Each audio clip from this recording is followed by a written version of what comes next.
বাজাচ্ছি যতক্ষণ না তাকে ছাড়ানো হবে, প্রত্যেক দিন বাঁচবে এবং আমাদের কতজনকে পুলিশ আসলে ধরতে পারে আমরা সেটা দেখবো। এই মুহূর্তে পুলিশ দাবি করছে তাকে লোকে হেফাজতে নিয়ে আসা হয়েছে বল এবং এসবের থেকে বাঁচানোর জন্য। এটা হলো পুলিশের স্টেটমেন্ট, আপনারা কি বলবেন? আসলে আমাকে যখন তুলে নিয়ে গিয়েছিল ডিবি পুলিশ 18 সালে একই কথা বলেছিল এবং তাদের ভয় এবং আশঙ্কা এরকম যে আমার হলে থাকার অধিকারটি তারা কেড়ে নিয়ে আমার লোকাল গার্জিয়ানের কাছে আমাকে পাঠিয়ে দিয়েছিল। তো তাদের এইসব ভাউতাবাজির সাথে আমি আসলে অনেক ভালোভাবেই তো আসলে কি বলবো যে আমার অভিজ্ঞতা আছে, এজন্য আমি আসলে বাংলাদেশের পুলিশকে বিশ্বাস করি না। আমাদের শাম্মু যখন মারা গেল, এর আগে তোফাজ্জল যখন মারা গেল, তখন এই পুলিশ কোথায় ছিল? এই যে একটা ছেলেকে বিনা কারণে যে ধরে রেখেছে, এটার কোনো জাস্টিফিকেশন আসলে নাই। আপনার পরিচয়টা বলবেন? আমি শেখ তাসনিম আফরোজ ইমি, আমি ঢাকা বিশ্ববিদ্যালয়ের সমাজবিজ্ঞানের মাস্টার্সের শিক্ষার্থী। আমি শামসুন্নাহার হলে ডিগ্রি ছিলাম।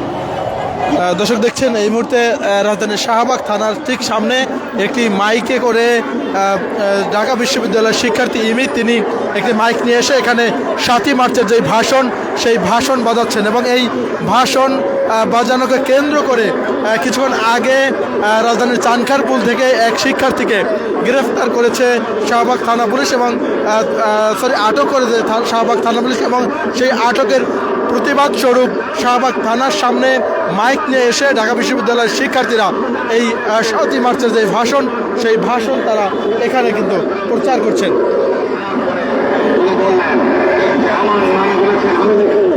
দেখতে পাচ্ছেন এখানে যিনি মূলত এই ভাষণটি আসলে বাজানোর যে উদ্যোগ সেই উদ্যোগ নিয়েছেন, আমরা তার সঙ্গেও কথা বলেছি। তিনি ঢাকা বিশ্ববিদ্যালয়ের শিক্ষার্থী এবং তিনি বলেছেন যে আসলে তার একজন সহপাঠী তাকে রাজধানীর চানখারপুল এলাকা থেকে মূলত এই ভাষণ বাজানোর অভিযোগে তাকে আটক করে শাহবাগ থানায় নিয়ে আসা হয়েছে এবং তাকে যতক্ষণ পর্যন্ত আসলে এই ছেড়ে দেওয়া না হবে ঠিক ততক্ষণ পর্যন্ত এই শাহবাগ থানার সামনে আজ 7ই মার্চ এবং সেই 7ই মার্চের যেই বঙ্গবন্ধুর যেই ভাষণ শেখ মুজিবুর রহমান যিনি রেসকোর্স ময়দানে যেই ভাষণ আসলে মূলত দিয়েছিলেন সেই ভাষণ এখানে চলবে বলে কিন্তু জানিয়েছেন এবং এই ঢাকা বিশ্ববিদ্যালয়ের শিক্ষার্থী ইমি তিনি এই উদ্যোগ নিয়ে আসলে এই ভাষণটি প্রচার করছেন এবং তিনি বলছেন তার যিনি সহপাঠী রয়েছেন বা তার ব্যাচমেট যিনি রয়েছেন তাকে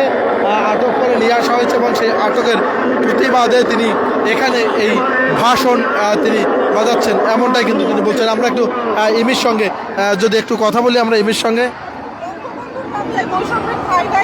তখনই আসলে লিগ্যাসিটা তৈরি হয় এবং বঙ্গবন্ধু তো আসলে আমাদের কি বলবো আমাদের অস্তিত্বের প্রতীক। বঙ্গবন্ধু তো এমন না যে মনে চাইলে ইউজ করলাম তারপরে প্রয়োজন ফুরিয়ে গেল, তারপরে 32 ভাঙলাম তার মুরাল ভাঙলাম, এরকম তো না।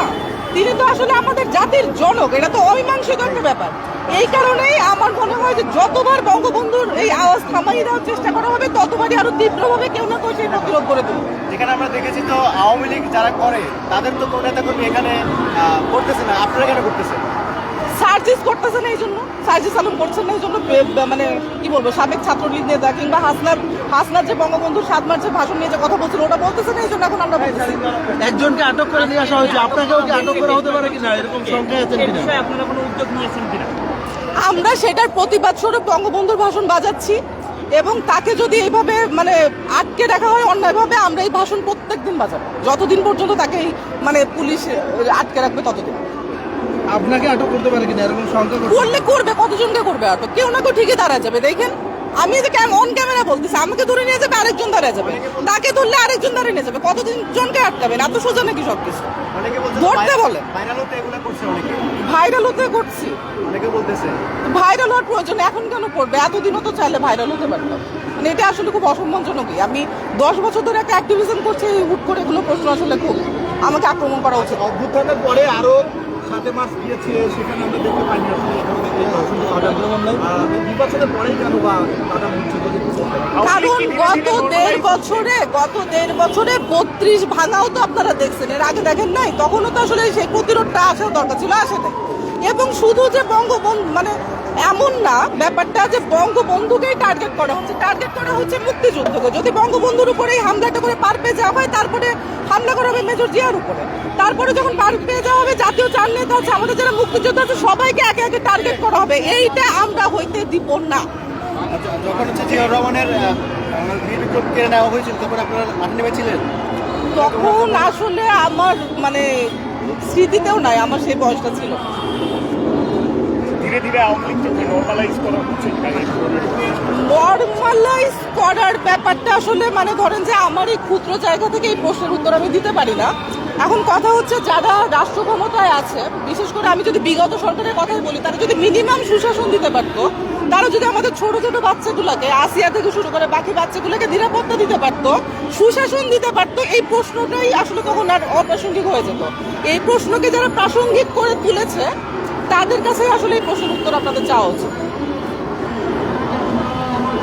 ঠিক আছে দর্শক, দেখছেন এই মুহূর্তে শাহবাগ থানার সামনে এবং জাতীয় জাদুঘরের ঠিক সামনে এই মাইকে 7ই মার্চের যে ভাষণ, সেই ভাষণ বাজানো হচ্ছে এবং এখানে ঢাকা বিশ্ববিদ্যালয়ের শিক্ষার্থী তিনি রয়েছেন মূলত। তার উদ্যোগেই এই ভাষণ এখানে প্রচার করা হচ্ছে।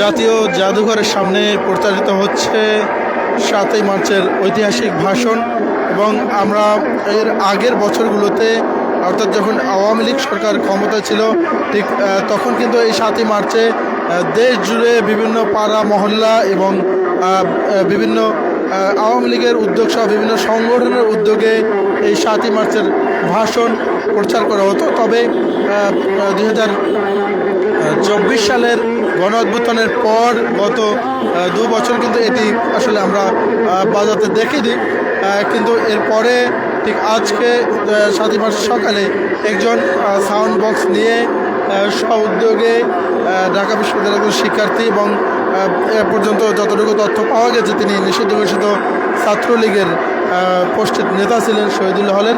তিনি মূলত এই 7ই মার্চের যে ভাষণ সেটি প্রচার করেন এবং এরপরে তাকে আটক করে শাহবাগ থানায় নিয়ে আসে শাহবাগ থানা পুলিশ এবং তারপরেই মূলত সেই আটকের প্রতিবাদে সে আফরোজ ইমি তিনি আসলে এই সেটির প্রতিবাদ করে শাহবাগ থানার সামনে এই 7ই মার্চের যে ভাষণ, সেই ভাষণ তিনি এখানে প্রচার করতে কিন্তু এখানে এসেছেন এবং তিনি বলছেন যতক্ষণ পর্যন্ত তার এই তার যে সহপাঠী তাকে ছেড়ে দেওয়া না হবে ততক্ষণ পর্যন্ত কিন্তু এই ভাষণ তিনি এখানে প্রচার করবেন বলে জানিয়েছেন।